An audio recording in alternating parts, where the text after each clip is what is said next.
guys, so I'm popping on to do a video today, recorded because I'm not going to have a whole lot of time later on, but I did want to really share just quickly how I kind of stack my cards together. I know last week I said I was going to do my deck walkthrough and collection, but I'm not going to have a whole lot of time today for that. So, but I did still want to get a video out to you guys, and I thought that it would be really fun to do, you know, a mishmash of like how I use my decks together to get clearer messages. I love this technique of using multiple decks to get really clear messages. This has kind of been my past life stack up, and I thought I would just kind of quickly show you the way I kind of pair these together. This is a deck that I love. So, oh, we have the lady, boom, right off the bat. Look, check that out. If you would like, I can list the cards below in case you're not too sure about which cards these are. I will try to show the beginning part of the decks and what they look like and all of that, so that you can snag the name, screenshot, or what have you. And then we have the Dorian Virtue Past Life deck.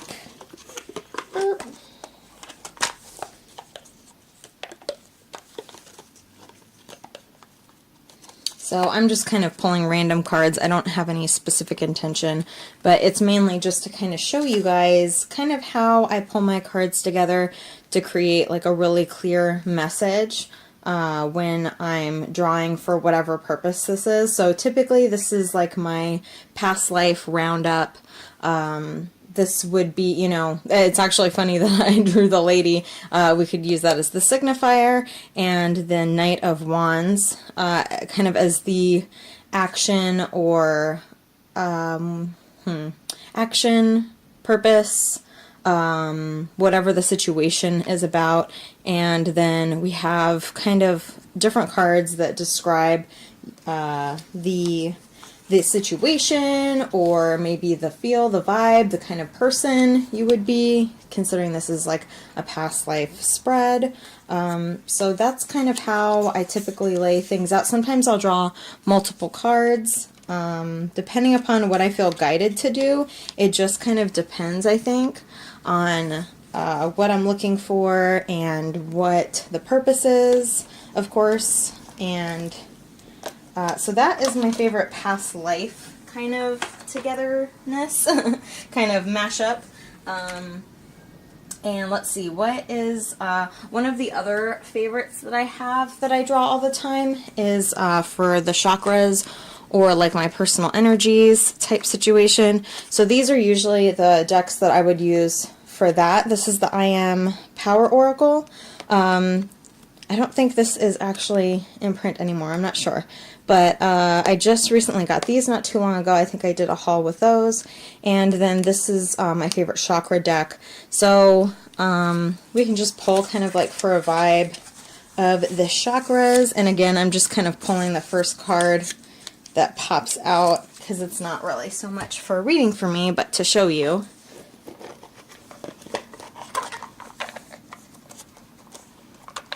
So here's our Reiki chakra card.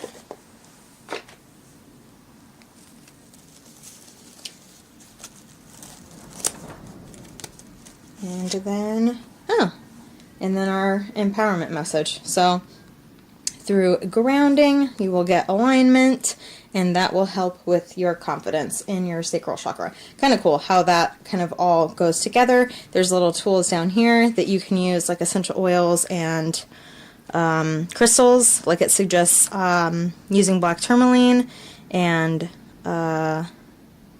white fir or Siberian fir or anything like that. Any kind of furs usually are really amazing for grounding and things of that nature. So typically, sometimes, especially for a chakra spread, I would draw for all 7 chakras, unless I'm just wanting a quick message like this. So you could go out and lay through for each chakra, you know, what is out of alignment, things like that, and then get kind of like your affirmational card. And you could pull as many as you want, you know, depending upon how into it you want to get. And just keep adding and building on that message if you want. That's a lot of times what I tend to do. I tend to pull a lot of cards. It starts out as I'm just going to pull 3 cards, and then I end up pulling like 7 million cards, and then I'm like, oh, I still don't know what you're talking about, Spirit. What?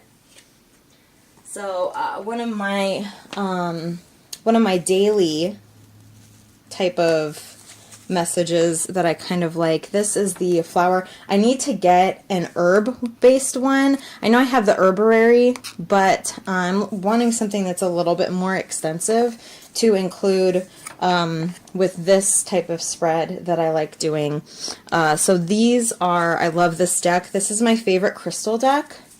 And I know there's a lot of crystal decks out there, but this one is my favorite. It's the Crystalline Oracle.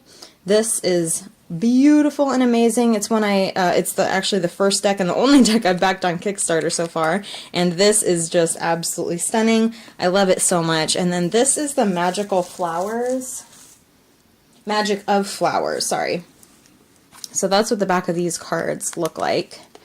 And then we have that deck here. And then this is, I think I hauled this. This is the new essential oil.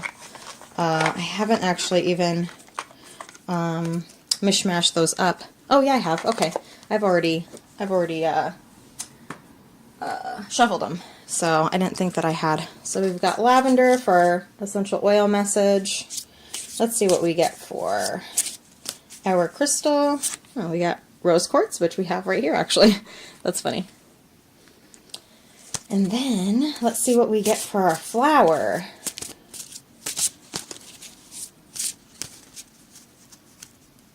Chrysanthemum. Okay. So this would kind of be something that I would typically draw like in a day, just to kind of see what tools maybe I should use. So, you know, drawing chrysanthemum, maybe I would go out and get some of those to put in my space, have my rose quartz near me, and then use some lavender that day to help support whatever's going on. So this would be kind of adding into the energies of the day. And you could even go a step further with it, of course, and use, here is the Spirit de la Lune Oracle deck, and we could kind of see what maybe like moon influences are going on within your own personal energy. I kind of like to think that even though there's a moon phase currently going on, it can feel differently, I think, for your personal energy with your personal chart and things of that nature. So then we have productivity, which is the honeymoon, which is kind of pretty. Again, just kind of drawing random stuff. I don't exactly have a specific intention, but how beautiful are these, and how cool is the different messages that you get when you kind of pile those on together. I love it. This is my favorite way to draw cards. I typically see everyone drawing from the same deck most of the time, and I don't know, I guess I'm just a weirdo and like to draw a different card from every single deck I have, which does help me use more of the decks that I have, considering I have a lot. And I'm sorry if it's howling outside. The wind is just insane. It sounds like the building might be coming down. I swear it's not. And so let's see, and then I also usually like to, if I'm drawing tarot, I always like to draw an oracle card as well. And of course, it makes it all really cool when they're kind of like the same vibe type thing going on. So we've got the Crystal Visions.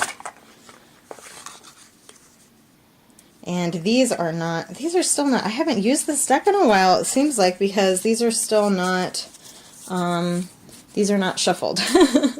I spent a lot of time like putting them together with their suits and everything, and they're not shuffled.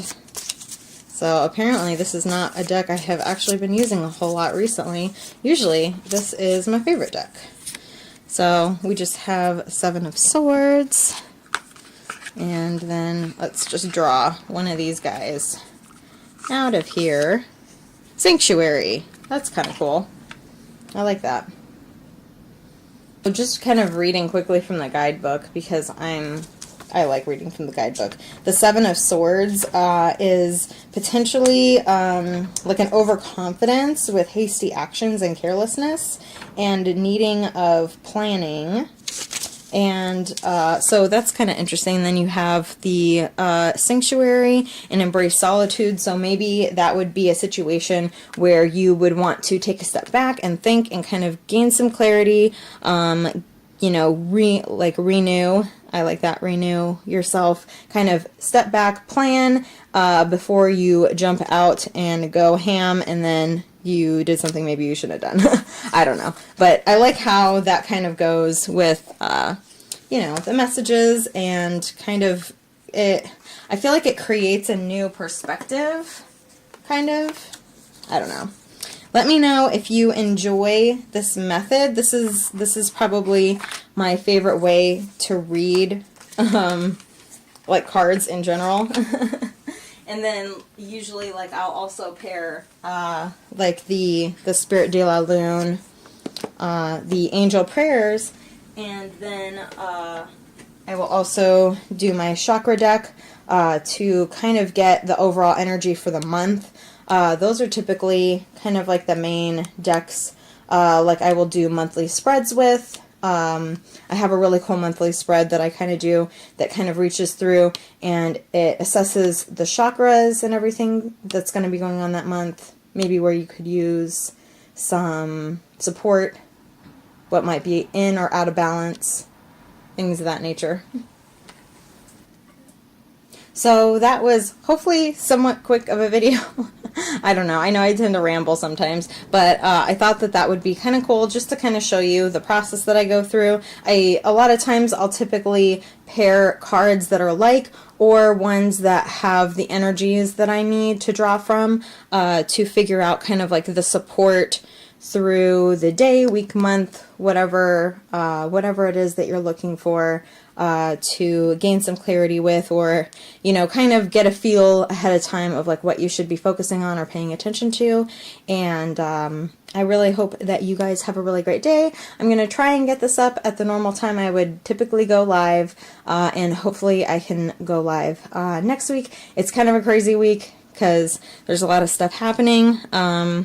So that's why I wasn't able to jump on live today, but I look forward to chatting with you guys next week, and hopefully I will also have downloaded the programs that I need to go live on my computer as well. So that's partially why I'm also doing a pre-record video. So I hope you guys have a wonderful day, and let me know if you guys liked this method of card reading, and if you have any questions, and if you do this too, let me know what some of your favorite deck combinations are. These are some of mine. I mean, I have a few more too, but I don't want to make this like a forever long video. So I hope everybody has an awesome day, and I will see you guys later.